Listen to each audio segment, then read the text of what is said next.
Pour la première fois depuis le départ, on s'autorise à penser à la suite du voyage.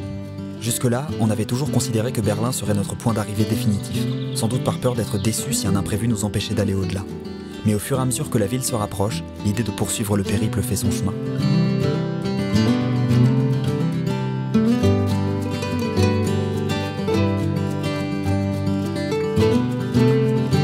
Voilà, on a fait à peu près 86 km, un peu plus, et là on s'est arrêté près de Gerde, je sais pas exactement où c'est, et Chachou a demandé avec son grand courage à un fermier si on pouvait s'installer dans un coin de champ. Du coup on a trouvé une petite place, il nous a laissé, donc c'est cool, on va s'installer là pour la nuit. Voilà, c'est la première fois qu'on fait ça, s'il faudra qu'on réitère si ça marche bien. Enfin, pour l'instant ça marche, du coup on a 100% de réussite.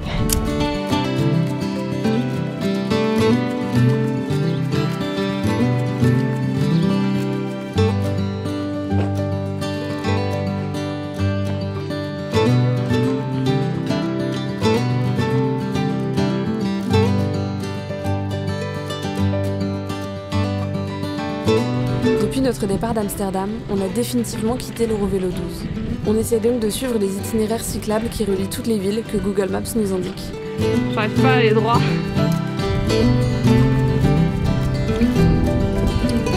Pour la deuxième journée consécutive, on plante notre tente dans un jardin.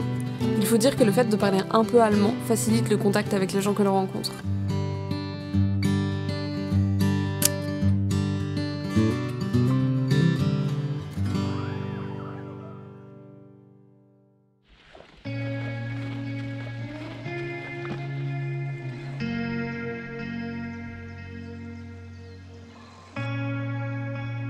Les journées se ressemblent, les champs et les forêts se succèdent avant de laisser place à de petites villes un peu mornes sous la grisaille.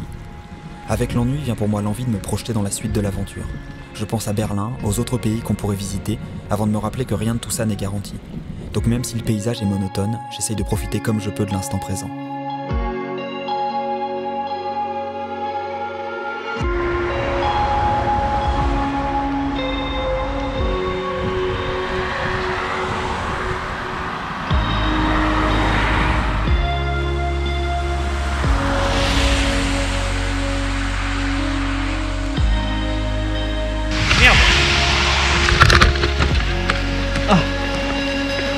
Sortie de route.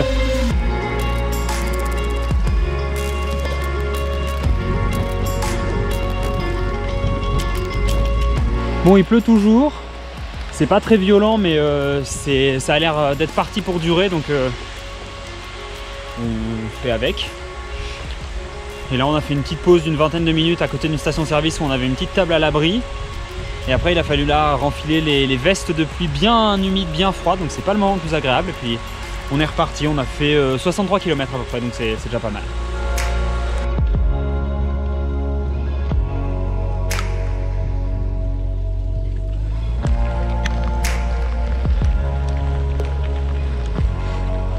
Le soir, on arrive dans un petit village et on se met à la recherche d'un spot de bivouac.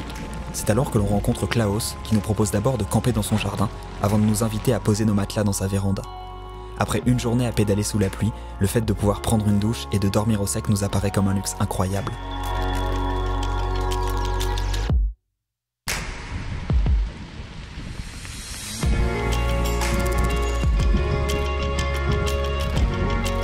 Bon, il a plu toute la nuit, mais ça allait parce qu'on était au sec. Et là, ce matin, il pleut encore correctement. Donc on est déjà un peu trempé après 15 km. Mais c'est assez roulant. Et il n'y a pas trop de vent non plus. Donc au final, on avance pas si mal.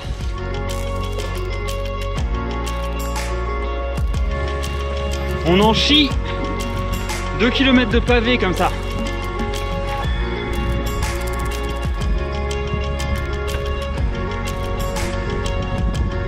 Bon, c'est cool, il pleut plus. On a quitté les chemins tout pourris avec des pavés, de la boue, et là on est sur des routes un peu plus grosses, mais on avance vachement bien, donc c'est cool.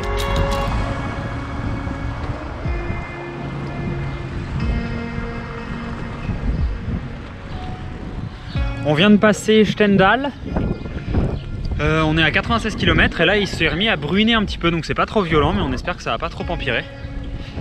Et puis une fois qu'on aura de l'eau, on pourra commencer, pourquoi pas, à chercher un emplacement pour ce soir. On s'est finalement arrêté après 102 km à la sortie d'un village où il y avait voilà, une petite table de pique-nique, etc. Donc on s'est dit que ça pouvait être pratique. Et du coup en fait on est à 115 km de Berlin. Donc on pensait y arriver samedi matin, mais on aimerait bien tenter une grosse journée demain, donc 115 km, pour arriver directement demain soir. Ce qui ferait un truc un peu sympa de faire une dernière grosse journée, d'avoir vraiment l'objectif, l'arrivée au bout du bout, plutôt que de faire demain 90 km et une trentaine samedi. Ce dernier repas avant l'arrivée est aussi l'occasion pour nous de décider de ce que l'on doit faire de nos dernières tablettes de chocolat. Ou alors on garde ça pour demain et on mange un peu de Milka. Ou alors on s'en fout, non?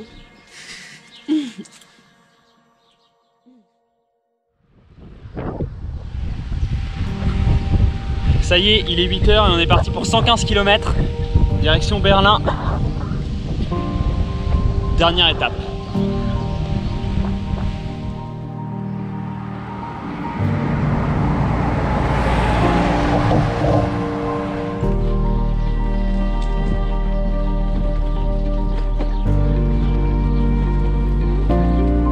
On s'est arrêté pique-niquer après 70 km dans un petit village qui s'appelle Berge.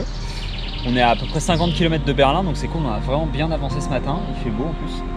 Et on ne sait pas encore à quelle heure on va arriver, mais on s'approche, ça fait plaisir. On a vu notre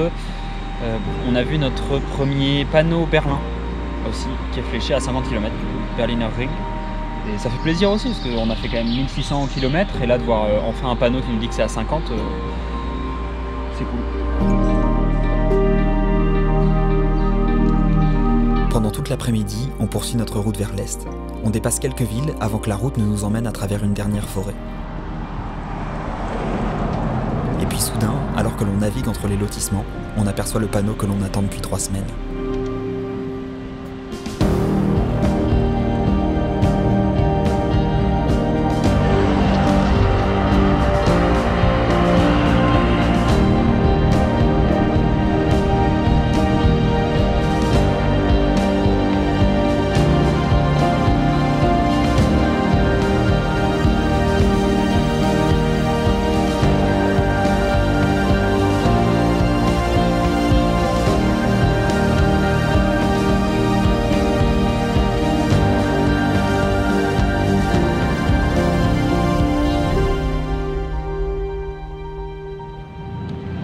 J'ai l'impression qu'on est arrivé à Berlin. C'est fou, c'est incroyable d'être là. En vrai, on a traversé beaucoup de villes périphériques. Et après, on a une énorme ligne droite dans l'axe du Tiergarten, donc on a pu voir un peu la Fernsehturm de loin, etc. C'était plus long que ce que je pensais. Et voilà, là, on est arrivé à la porte de Brandebourg, on a remonté tout l'Unter de Linden, et puis voilà, c'est incroyable en vrai. C'est un accomplissement, on peut dire ça comme ça. C'est fou, et du coup on a acheté 2 paquets de bonbons, des Hanuta et 2 bières. Vraiment une nourriture saine pour se remettre de l'effort d'aujourd'hui, parce qu'on a fait 121 km quand même, ce qui n'est pas une journée négligeable, mais moi ça va. Moi aussi ça va. Donc c'est cool. Très cool. À la fin de la journée, on traverse la ville en direction de Neukölln, alors que la joie d'être arrivé ne s'est toujours pas dissipée. Après 1700 km de route, on a décidé de s'offrir quelques jours de pause pour profiter de la ville, mais aussi pour préparer la suite du voyage. Car une chose est sûre, on n'a aucune envie de s'arrêter ici.